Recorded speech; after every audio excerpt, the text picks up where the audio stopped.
That's everybody that's going to be here? Okay. Until Monday. Subject is, okay, part 2. 1 second, let me scratch mine here. All right, I'll pray, we'll commence. All right, Father in heaven, we would ask for some early morning energy as we pursue the truth. I ask it in Jesus' name. Amen.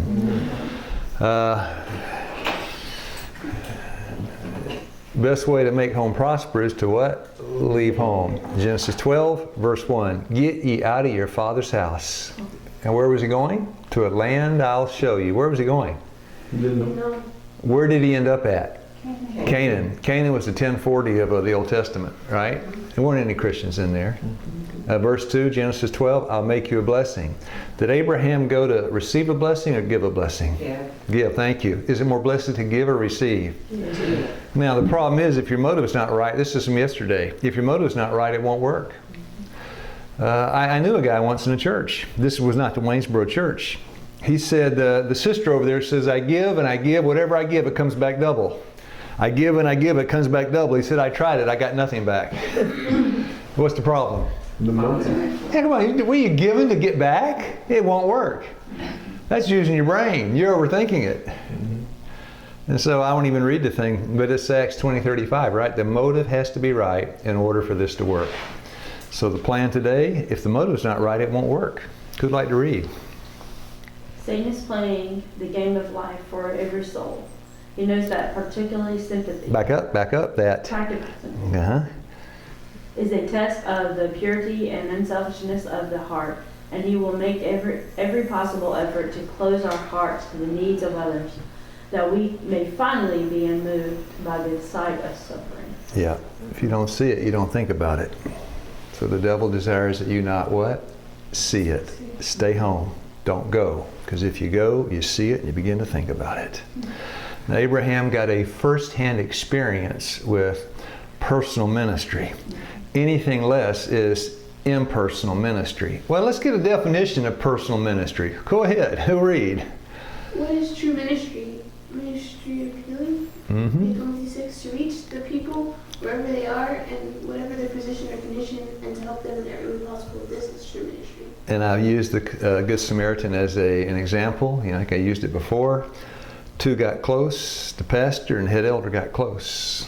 But it took a Samaritan to actually engage in personal ministry. He had to leave and he had to go. If you don't go, you don't get there. Road to Jericho is a dangerous place, isn't it? Subject today, know the playing field. It's a dangerous place. I can always go back. Just don't say go forward. All right. One more? Okay. Yes, the game of life, right? And he didn't want you to see it. Sorry. And if that's all right. He didn't want you to see it. And if you see it, he doesn't want you to think about it. This is, you'll see why in a minute while I said know the playing field. Though he was a Jew, Christ mingled with the Samaritans, setting at naught the Pharisaic customs of his nation in the face of their prejudices. Now, by the way, I said Jericho, the road to Jericho is a dangerous place. Where's the only dangerous place in the universe? Earth. It's the only dangerous place. Would you agree? Name another. There's no other dangerous place in the planet Earth. This is the place Jesus came to. What's wrong with him? He left home and came where? The only dangerous place on the earth. Isn't that it? Huh? Did I say in the universe? Exodus 25:8, make me a sanctuary that I might dwell with thee. He accepted the hospitality of this despised people. I'm sorry, back up. In the face of their prejudices, he accepted the hospitality of this despised people. He slept under their roofs, ate with them at their tables, partaking of the food prepared and served by their hands, and taught in their streets, and treated them with the utmost kindness and courtesy. That's what he did do. He did not go to, somebody read. Now, can you read what's under Club Med? wide resorts, all-inclusive experiences. Now that is a bold, play-faced lie. Because all-inclusive means it includes what? Everything. And an all-inclusive resort includes almost nothing. What's it? Yeah. What's all-inclusive mean? It means you get what? You go to Jamaica. There's a section of the beach down there.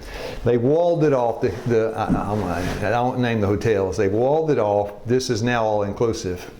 When you go there, what's implied? You get everything. One price, you get everything. That's it. That's all-inclusive. It means you don't have to leave. Because on the other side of the wall, it's a bad place. But on this side of the wall, let the good times roll. That's Club Med. Jesus said, which side of the wall am I going to go to? Yeah, all-inclusive. It includes almost nothing. Now, if you can read the Punjab down there on the bottom right, anybody have great eyes to read the green there? Tourist Development Corporation of Punjab. Who's going to go to Pakistan for tourism? Right. Somebody read the countries around Pakistan. Afghanistan. Keep going. India. And they're at war. India and Pakistan have been knocking heads for a long time. Keep going. Iran. Iran? Keep going. China. I was going to go there. Here's another one, right? Lahore tourist attractions map. Give me a break. Right. This morning I want to show you the playing field in Lahore. Looks pretty good from the outside. Looks pretty good from the air. North Pole does too, right? So does the desert. But when you get there, everything changes. If you see the bottom left little row of counters, I slept on a sofa next to that row of counters. Now this is what I'm looking for. This is the back of a three-legged taxi going down the streets in Lahore near Karachi. Watch the little kid driving the thing. I'm on the back. You'll see a little shot of me. I did not mean to get myself in the shot. But the little kid on the motorcycle. Hope it's going to work this morning. Hope it's going to play. Here. Look at the kid and the guy on the back. I'm going to yell when it happens.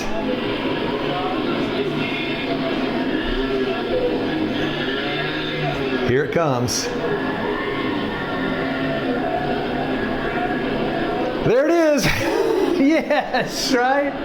You make a face. What do? They make a face back. Monkey see, monkey do. Karachi was a dangerous place. This is after 9/11. They had to jihad on white men. And I did not dress like the Muslims. Is that a dangerous place? Yeah. Never been treated better in my life as I was in Pakistan.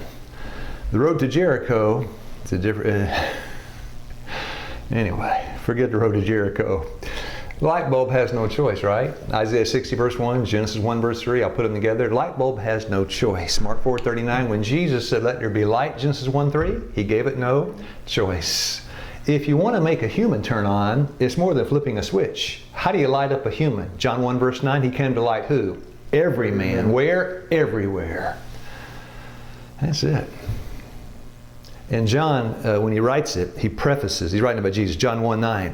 He said, and that was the true light. Mm-hmm. That's it. Next question. Is it easier to turn on a light bulb or turn on a Christian? Mm-hmm. Every time, right? You just flip a switch. But a Christian, it's hard to turn that guy on, right? Now on the top is something I'll never show you anything in Greek because I can't speak Greek. But this one time, that is Hebrews 1:14, it's on the bottom. That is Hebrews 1:14. They, who are the they? Are they not? Who are the they?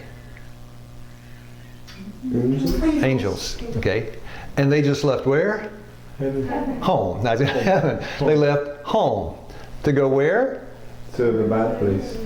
Now, read in the English the word I have bolded. This is their work, right? Ministry. But what we call ministry is not what ministry really is. Because if you look down at the Hebrew, that word ministering is coming from the word what? Administration.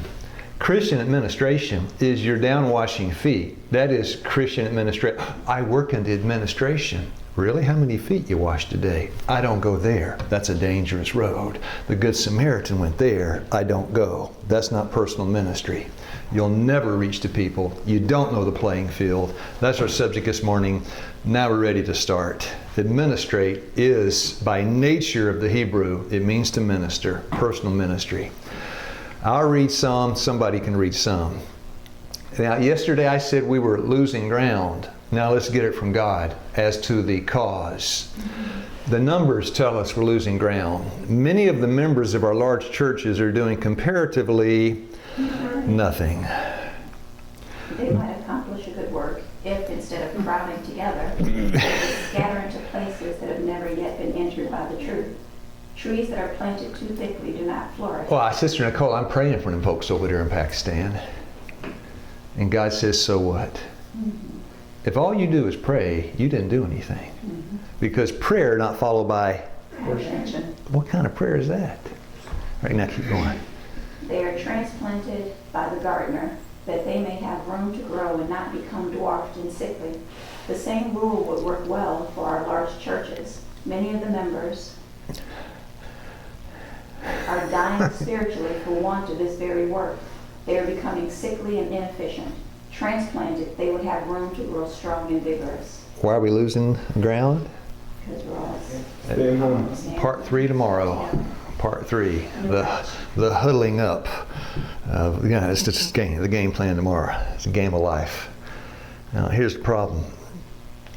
Praying has its place, and so does satellite evangelism. And that's all we got. We didn't go anything.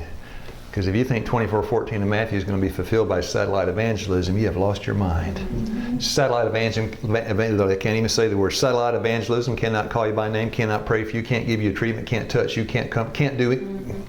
Can it do some things? Yeah, praise the Lord for the Hope Channel. Yeah. But it can't give you hope that you need. 8:24, we are saved by Romans. Hope, the kind of hope I need is not coming off a TV set. I need somebody to touch me and say, Lou, right? Don't you? Yep. Yeah. And there's your picture of the church. Is that me in there somewhere in the back? But I'm praying. Trees that are planted too thickly do not flourish. You got to do what? You got to leave. That is it.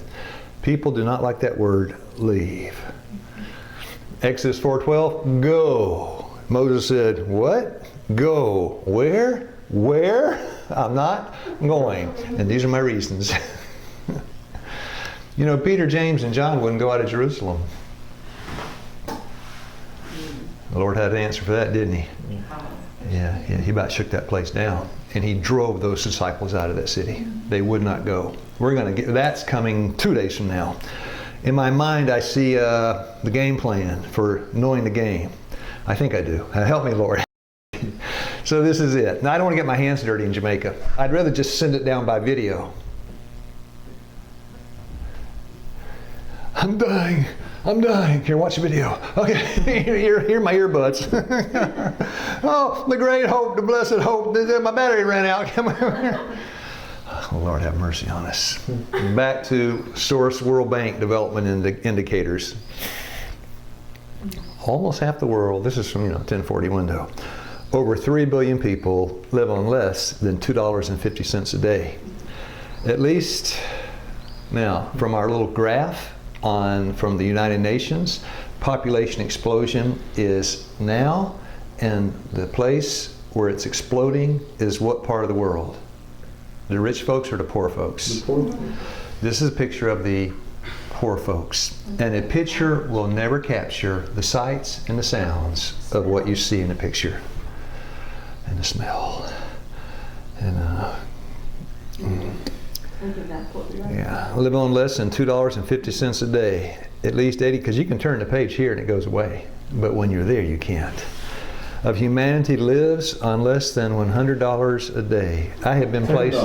$10. Thank you. $10.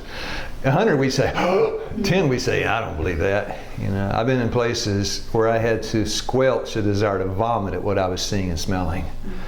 And people see it every day. And then we're almost ready to start. Before we read this, somebody tell us what the golden rule is.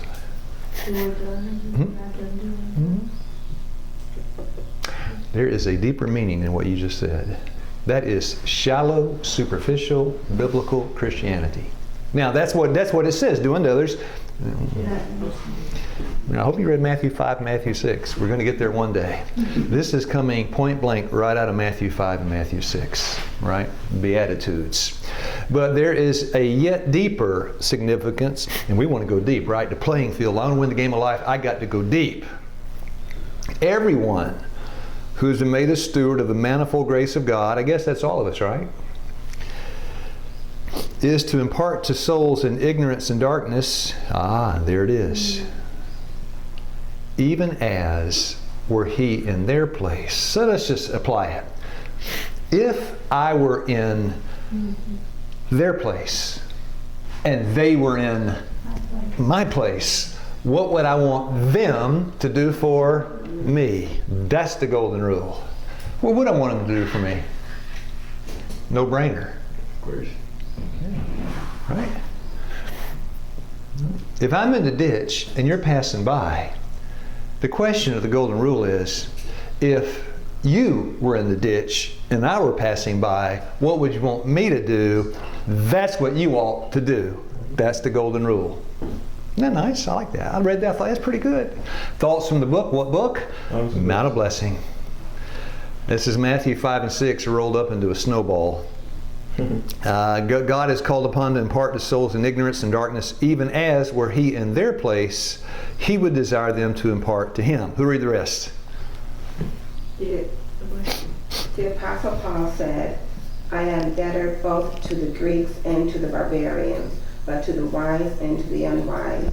Pause. I'm laying in a ditch. You're laying in a ditch. You're laying in the ditch.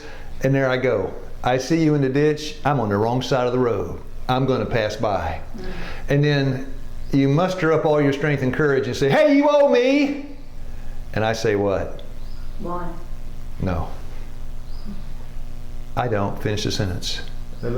I don't owe you anything.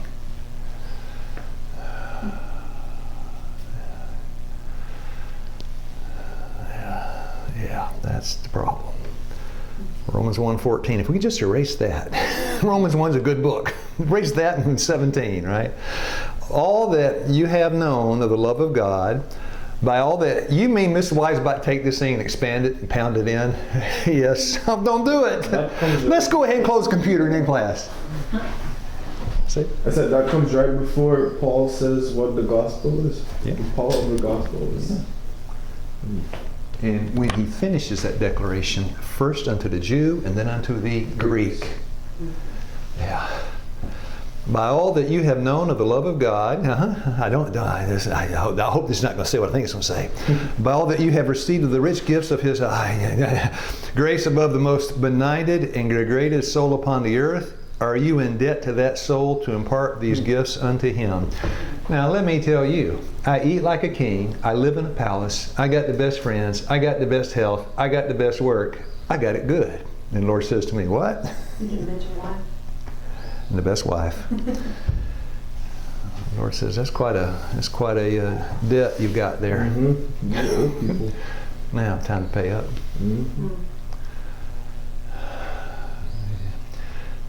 There's a nurse working with us in the Philippines, precious lady. She brought with her like 2 or 3 boxes of these gloves, the same kind we're using in the kitchen. You know, these nice Sam's Club gloves, surgical gloves. And when she would see patients, she'd put the gloves on. And I thought, wonder what's going to happen when she runs out of gloves. Mm-hmm. And then it happened to me before it happened to her.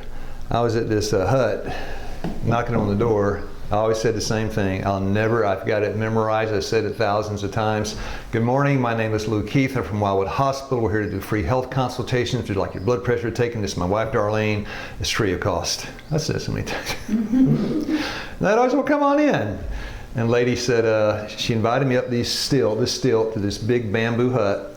And she said, and it's being translated, are you here to help us? Yeah.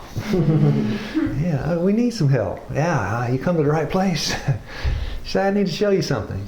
And by then, they'd seen the giant, so you had 20, 30 their people were gathering. And they came up the ladder behind me. And she took me back to a back room, and there was a guy covered up with a sheet up to here.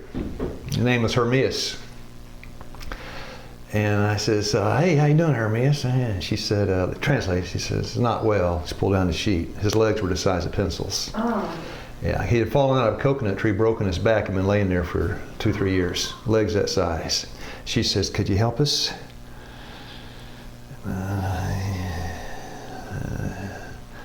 And the sight was only surpassed by the smell.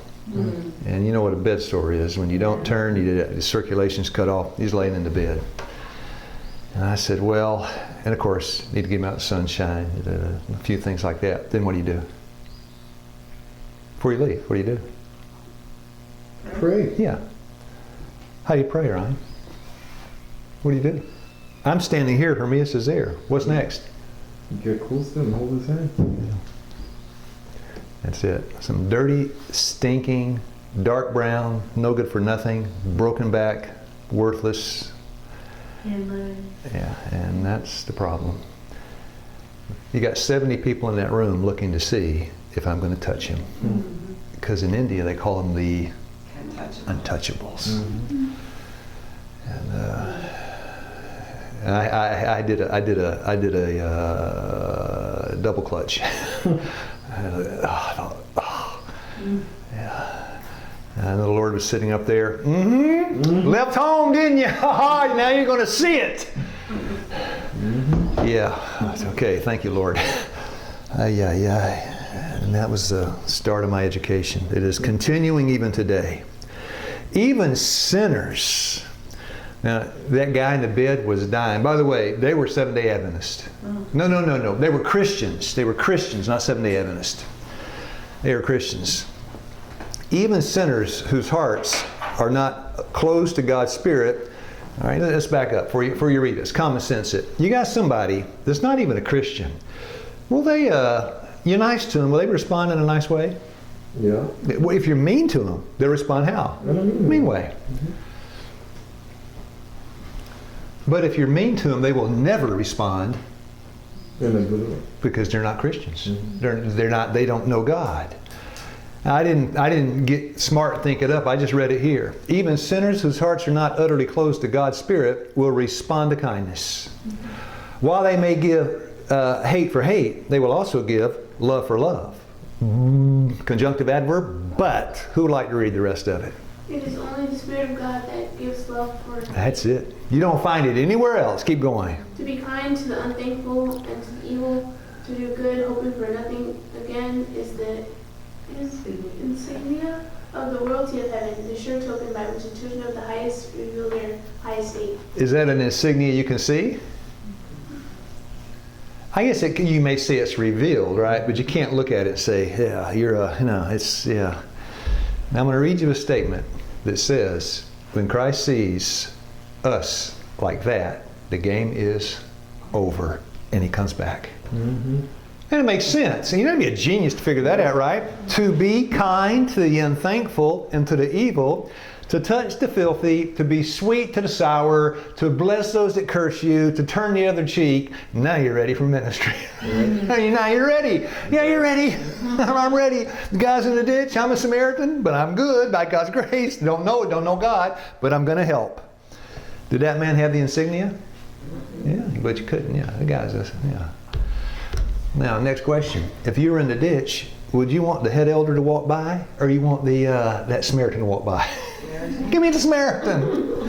I don't need a Bible study. I need a Band-Aid. To be kind to the unthankful, can you do it? And to the evil, or do you give them tit for tat? Right? You kill my dog, now I kill your cat. You know, somebody gets hot at you, you get hot right back. You know better than they are, right? You're just like them. How are you going to show them something better when you're as bad as they are? Right. This is the gospel. I love the gospel. It condemns me every time I turn around. Amen. To be kind to the unthankful and to the evil. I'm not just the unsavory, to evil people. To do good, hoping for nothing again. That's motive.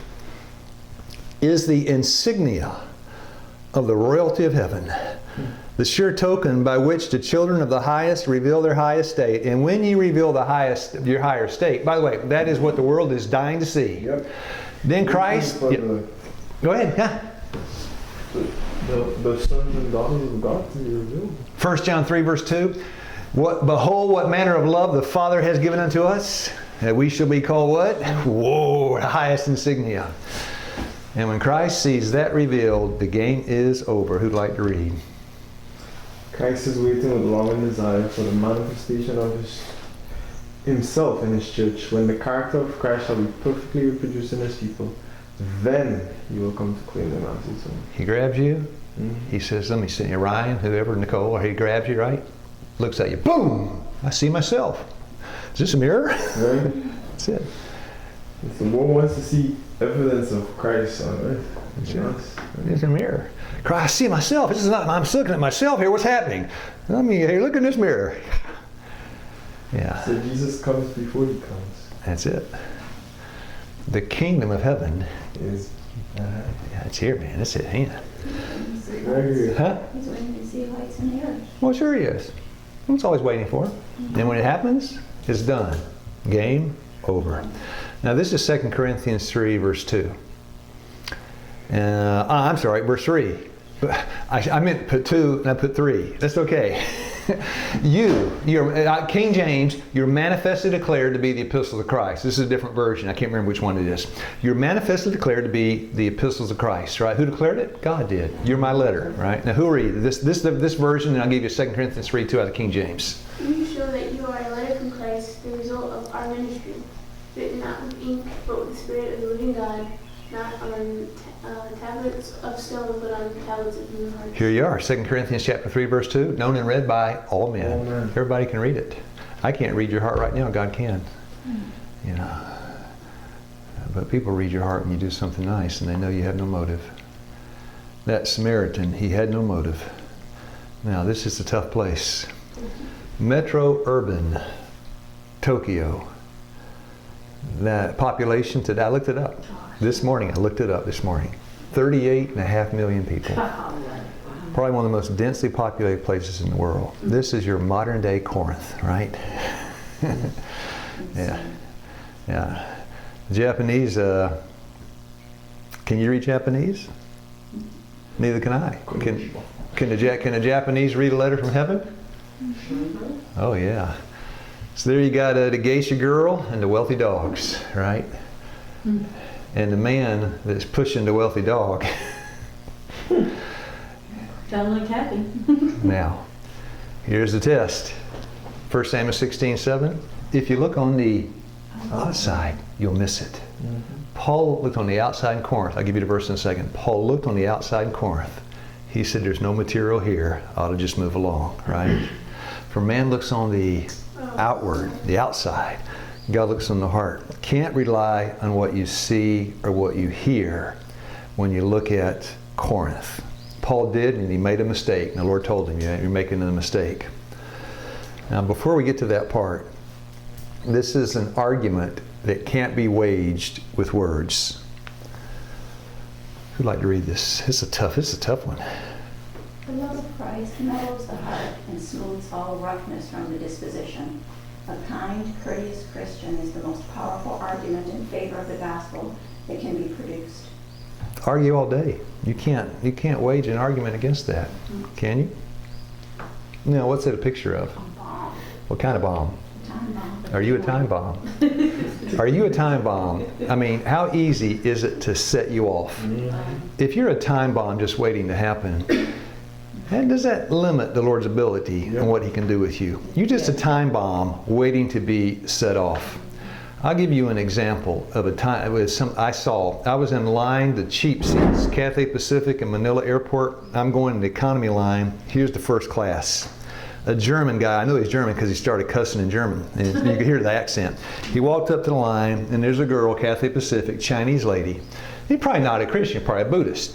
She's sitting behind the counter, and I'm sitting there, I'm just watching, and his face gets red, and he starts quietly, but ends up shaking his finger and just yelling at her up and down all over. You know what that lady did? Nothing, stuff like this. I couldn't understand what she was saying. But yeah, I thought, that lady,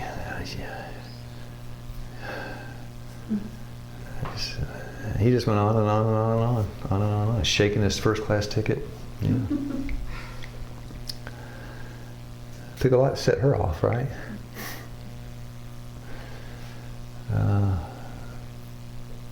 People are trained in the corporate world not to be set off, right? Flight attendant, somebody gives you some lip, you can't give it back. Can you? Can you give it back? No. Now look, this flight's 5 hours late, and I paid $12,000 for this nonstop ticket from Chicago to Hong Kong. And I want some service, and I want it yesterday. Now what are you going to do about it? Trained to do that. Now here's the question. If Jesus had shown irritation, then we'd all be done for. If Jesus had not shown it, but it was inward, not outward, we're still done for. Yeah, because they train you to do that, but inside you're heated. That's it. See, heathen. In your action, thought, or deed, if you sin, then you sinned. Christ did none. You got to be a time bomb that can't be set off. Lord help me. Lord help me. Yeah. And, Corinth. Who would like to read? This is Paul looking at that worthless material in Corinth. Though Paul had a measure of success, yet he became very weary of the sight of his eyes and the hearing of his ears in the corrupt city of Corinth. He doubted the wisdom of building up a church from the material he found there. He considered Corinth a very questionable field of labor and determined to leave it. What was the mistake he made? He looked at the I was like, no good material here. No good man, and the Lord stepped in. Boom. Paul, I need to talk to you a second. Who read what the Lord told him? For I am with you, and no one is going to attack and harm you, because I have many people in this city. Lord did his thing to me. He walked up to me, not in English.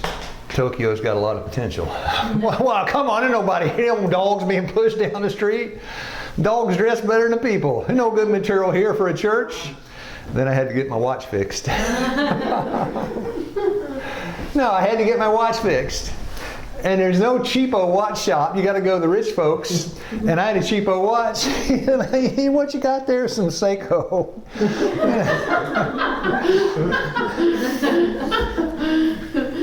Now, can you find souls in a jewelry shop?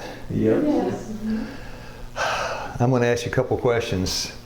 Oh my goodness. Do they need the health message? Oh, they need something. No, do they need a health message? Oh, yes. Next question, does he need a cooking glass? My gracious. And not talking about a satellite cooking glass either. Because when he gets to cooking class, he's got to see you're a living epistle, right? Known and read of all men. Now, this is Acts 17:26. He made all the nations of what? One blood. And then it says, the next part, that live and dwell on all the earth. Everybody on the earth has the same blood flowing. Whether you're Hindu, who'll finish the other two? Well, I was looking at something too. The Jainists are all living here in the 1041 too, and a whole ton of atheists. Only one that's scarce and can't be found is Seventh-day Adventist. They're the Buddhists. I'm sorry. They're the Buddhists. They're the Jainists. They're da.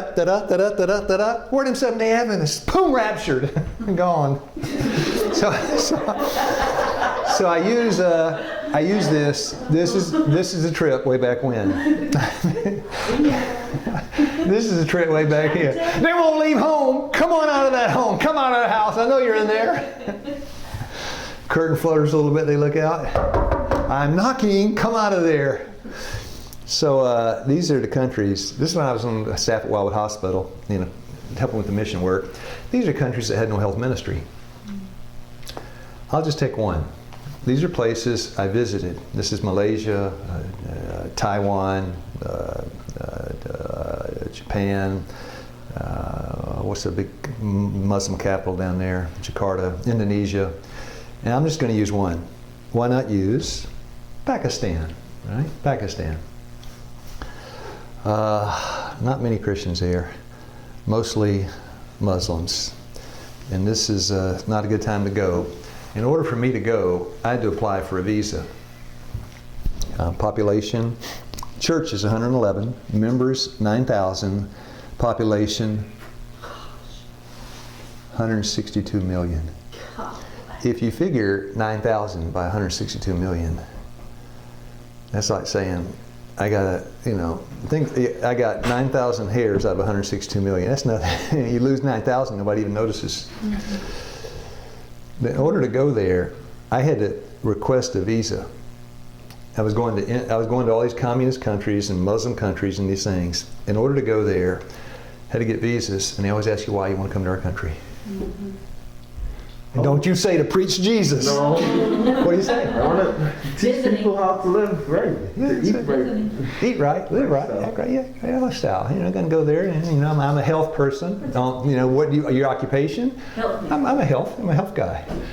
Health education. Health education. I'm an evangelist, right? Health education. Talk about lifestyle, preventive medicine specialist. And then coming back, I came through Canada, and they stopped me, and they looked at my passport, and it said, Indonesia, China, all these places, and they took me in the back room, and they say, where have you been? What are you doing there? And then I said, talk about Jesus. It was a Hispanic guy too. It was like sounded like I had a kind of Mexican accent. What were you doing there? I said, talk about Jesus. He looked at me. Yeah, okay, you can go. So remember, this is the guy, right? This is the guy. This is kind of different, right, from Iron City. Butler Creek is a sweet place. Butler Creek wasn't here in that day. This was back in Wildwood Hospital days. I'm on my way to the Seventh-day Adventist Church. Okay? Here at the church. How you guys doing? Amen. Hey, how you doing? Yeah, okay. Here, you want a taco? There you go. Seventh-day Adventist Church. You can see my white head and let's see black hair. Of course, this is the pastor. This is payday. They got paid in cash. I was able to go and share. You can see it. There I am. Talking about using health ministry to reach the Muslims. One of the pastors here stood up. Going to take my head off if I say what you're saying, I said, to say. And this is fellowship lunch afterwards. And I'm not going to tell you anymore, but that was it. And the language there is Urdu, but a lot of the pastors could speak English, and it was good. We're talking about health ministry, how to reach people using health. Talk is cheap. They want to see it, right? They want to see it. Pastor Zahid was the president of the conference. Talk is cheap. I said, well, let's go see it. Let's go practice it. See, at churches around here, we call them mosques. Let's go to mosque. See if we can find some soul inside the mosque, right? So now we're headed to the mosque. Oh, it doesn't play. No, the next one's going to play, though. This is a different trip. It says, the smells of downtown Karachi. The sounds of downtown Karachi. If you look on the outside, there's no material in this place. Hey, quit beeping your horn, you redneck. I'm getting some road rage here. And then we got to the mosque. Now I got questions for you the rest of the way. Here's the mosque. Of course, the mosque is guarded. There's the guards. The guards stand there unflinchingly. It's beside Afghanistan. This is the August. This is summer. It's hot as blazes out there. These guards don't flinch, don't move a muscle. And I said, you think these guys will laugh if I go up and tickle them some? No. You think they? Of course they would. Well, I said, well, let's find out. I said, hey, buddy, the guy not speaking any English, but he speaks another language, all right? The universal language, 1 Corinthians 13, verse 1, that's the language. And had a nice trip there inside the mosque and with the security. They'll let anybody in if you take your shoes off, right? This is outside the mosque. And these are the Orthodox ladies, 100 and whatever, 20 degrees, covered from head to toe, except for their feet. Joe Cruz, in that book I read, Joe Cruz, walked into the wrong house, saw a face of an Orthodox Hindu. They're going to take his life. Yeah, you look at a woman like that, if she doesn't have her veil on, they'll kill you on the spot. I mean, you come into their house, in public, it falls off, that's okay. But I remember in the airport, well, never mind. Yeah, they're coming after him. Yeah, you can't look at a woman like that. And I thought, that's hot, man, that's hot. The Orthodox, you don't even see their feet. And that's the food. And that food is what? Hot. That food is hot. That's some good food. Right, I thought about that. That's pretty good. And there's an advantage if you're working in Thailand or eating that Thai food and everybody's got ulcers, you can go right into their houses and cook for them. That's a different story. Now, this is the cook. Now, here's your cook. That's the food. This is the cook. You want to see the cook at work? I love the kitchen, don't you? That's a gas oven he's standing over. I'll put him on the clock. Every time he makes, there they say chapati, 5 seconds. Once he picks that thing up, you want to time him? Wait till you hear his hands popping. 1, 2, 3, 4, boom, 5. Puts one in, takes one, and you're going to see, wait, come on. He's putting them in fast and he's taking them out. Hey man, it's my lunch in there, don't burn it. And there it is, he takes one out. Now that was a gas oven. It was 120 outside the kitchen. Some of you that work in the kitchen, how hot do you think it was inside that place? I walked in there, I gotta go home. Now I gotta go home. And Jungle, the Philip Darling, tell you, right, 4 months every day she cries. She said, Lou, I gotta go home. Yeah. And that's lunch. And if you've never eaten in Pakistan, your spoon is your bread. You eat your meal, and then you eat your spoon. Kind of neat. No dishes to wash, right? Right? I love it. Yeah, that's nice. I love That's how it. you eat the roti. Yeah, is it? Yeah. Is it really same thing? Yeah? Yeah. Don't be with the African. Yeah. Oh, yeah. Well, I love he's Indian and he would always invite me to his home Yeah. for lunch. yeah. That's how they You just eat. I never had a problem, except the places where they eat with their hands. Fellowship lunch, big bowl, you got 400 people going to dig in with their hands. Well, we'll let the visitor go first. Normally I would say, no, I'll go last. Well, okay. I'll be humble. Yeah. Now we're looking for a soul in the mosque, right? Some are tall, some are what? Short. And you can find them where? Anywhere. No, I can't play that. But now, this is health evangelism in action. Do you think a guy like that would be interested in health? Yes. Some might say no, some say yeah. Anyway, these are little kids, right? Kids around. I want to show you 2 videos, they're very short, 2 videos of these children. One now and one about 4 minutes from now. This is the children. See me, and they're around it. I put my camera out on them. Here they are. What's wrong with you short folks? You never seen a giant? Hey, back off. Don't break my camera. That one girl in the little dark blue thing, man, she's like going 8. I said, what's wrong with you guys? Now, that's the first video. Don't forget that one. So anyway, this is the guy, right? Is he interested in health? Oh. So I walk up, and what do I say? Want to have it study Daniel? No. Take your head off. I say, hey man, you look like you're interested in preventive medicine. Huh? And so, gonna go into the home. There he is, right? Shooting the breeze, breaking down prejudice. Talking about, not Daniel, Daniel diet. That's the guy's with me. That's the president of the conference, Pastor Zahid. Nice guy, nice guy. Yeah, he's seeing it in action. She's posing for the camera there. Now, of course they all are. They know I got a camera. They're glancing up at me. Sure they are. Look at this lady here on the so. What's he taking a picture of? And that's all. And so, okay, let's go. Okay, let's go. He says to me, let's go. Where are we going? You asked me if I had an interest in health. I'm about to show you the answer. Okay, let's go. Boom. There he is. Arnold Schwarzenegger of Pakistan. Yeah. See, I can live. Dengue fever, malaria, influenza, what do you call that? Psoriasis, every kind of thing you can imagine they've got. And this is where they're living. They just got electricity. They didn't have electricity in that place. I think did I show you that picture of the day? They brought out, their fan, then they brought out their bed, treated me like a king. Those same kids, right? Kids are following you. You can't get rid of them. They're all kids coming after you. They cook on Water Buffalo Dome. This is the olden days, right? And this is the playground. If you can see, if you got good eyes, those little black holes in those pipes, you know what that is? Sewer. That's raw sewage coming out of those things. And then it runs into sewer, which is on each side of the sidewalk, and that's where the children play. I'm going to translate you Urdu into English. These are the children I showed you 3 minutes ago. I'm saying, well, gotta go. Cathay Pacific, boarding in 3 hours. Gotta go, Malta, Malaysia. See you guys later. Bye-bye, bye-bye. And then we ain't taking none of that. You better come back here. You come back here, you tall giant. We ain't gonna take any lip from you. Wait. We're all dying and we're sick. You come back here and tell us something about health. You're a debtor to us. You owe us.